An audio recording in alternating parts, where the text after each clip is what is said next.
बाप दोस्तों, ये जो बाप एक लफ्ज़ है ना, इसमें जो पहला लफ्ज़ जो बे है ना, ये आपकी ज़िंदगी को एक बाप देता है। अलिफ आपको एक इनाम देता है। पे आपको एक पे इंतहा प्यार देता है। आप अपनी पूरी ज़िंदगी भी लगा देना तो अपने बाप की जो शफ़क़त है ना, उस शफ़क़त का हक़ अदा नहीं कर सकते, क्योंकि उसने अपनी सारी ज़िंदगी सिर्फ़ और सिर्फ़ आपकी यानी अपनी औलाद की ज़िंदगी को सँवारने में लगा दी। आपके पैदा होने से लेकर आपके जवान होने तक उसने आपकी तमाम तर ज़रूरियात पूरी की। जब आप पैदा हुए तो आपके पैम्पर से लेकर आपके जवान होने तक और आपके कमाने तक, आखिरी जो नवाला होता है ना 18-19 साल के बाद, वो भी आप अपने वालिद के पैसों पर खाते हैं। अगर आप अपने बाप की शफ़क़त, रहमत, जज़्बात की जो कीमत भी लगाना चाहें या फिर उसका हक़ भी अदा करना चाहें तो शरई लिहाज तो अलग चीज़ है, आप इखलाकी लिहाज से भी नहीं अदा कर सकते। क्योंकि आप खुद सोचिए कि जज़्बात की कोई कीमत नहीं होती, एहसास की कोई कीमत नहीं होती। उसने आपकी जवानी तक, आपके पैदा होने से आपके जवान होने तक कई मुश्किलात का सामना किया, हँसी खुशी, गम दर्द दुख तकलीफ़ में आपके साथ रहा। लेकिन हम में से कई ऐसे लोग बदबख्त और बदलिहाज बेशर्म लोग भी हैं जो अपने बाप की कदर नहीं करते। जवान होने के बाद कह देते हैं कि अभी तूने किया क्या हमारे लिए, हालांकि वो सही है ना, ये तो सभी करते हैं, तूने कौन सा अनोखा कर दिया। खुदा की कसम खाकर कह रहा हूँ, मैंने खुद अपनी 18-19 साल की ज़िंदगी में कई बापों को अपनी औलाद के हाथों रसवा होते देखा है, और फिर उन्हीं औलादों को ज़माने के हाथों रसवा होते देखा है। उनमें से किसी ने अपने बाप के साथ बदकलामी की तो किसी ने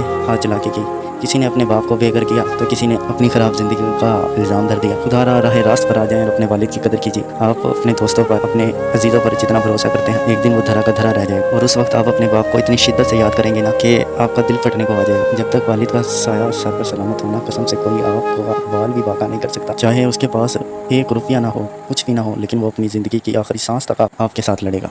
अच्छे से अच्छा दोस्त देखा यार, सब छोड़ के चले जाते हैं। सिर्फ आपका जो वालिद है ना, वालिद और वालदा, ये सिर्फ आपके साथ होंगे आखिरी लम्हे तक, आपकी ज़िंदगी तक, जब तक उनकी ज़िंदगी है। बाकी बहन भाई, कज़न, खाला का बेटा, रिश्तेदार सब बेवफा होते हैं यार। अगर आपका वालिद आपको घर से निकाल भी दे, आपको 2 गालियाँ भी दे और आप गुस्से में घर से चले भी जाएँ, तो आप उसकी तरफ एक कदम बढ़ाएंगे ना माफ़ी, और उसे अपने वालिद से दोबारा मिलेगा तो आपकी तरफ 100 कदम बढ़ाए। वो आपको ज़ाहिरी तौर पर सख्त लगता है, जज्बाती लगता है, वही आपको सब कुछ कह दे, लेकिन वही वो आप अपने वालिद के दिल के हालात नहीं जानते। फिर वो आपसे इतनी मोहब्बत करता है ना, बाद में गालियाँ देने के बाद, आपको डांटने के बाद, घर से निकालने के बाद इतना कर दुखी और टूटता है ना कि मेरी औलाद ने मेरे साथ क्या। बस वैसे आते हैं, हर किसी को दुख होता है कि मैं अपनी औलाद के लिए सब कुछ किया, इसने मेरे साथ ऐसा किया। लेकिन फिर भी अगर आप अपने वालिद से माफ़ी मांग कर उसके पास आएंगे तो वो आपको खुशी से अपना लेगा। यही है यार आपकी जो शफ़क़त और रहमत होती है। खुदा अपने वालिद की कदर कीजिए, उनके एहसास और जज्बात की कदर कीजिए, उन्हें समझाइए, उन्हें अपने ऊपर एतमाद और एतबार कराइए, उनके साथ हर दुख और तकलीफ़ और दर्द में उनके साथ रहिए, ताकि आपसे अल्लाह भी राज़ी हो और आपका वालिद भी राज़ी हो। जिसका वालिद राज़ी ना हो, उसने ज़िंदगी में दुनिया में हासिल ही क्या किया यार। खुदा अपने वालिद की कदर कीजिए, उस पर ज़हनी बोझ बनने की बजाय उसका सहारा बनिए। बुढ़ापे में एक वालिद के लिए उसकी औलाद के सहारे के अलावा कोई और बेहतरीन तोहफ़ा उसे अजीज़ नहीं होता।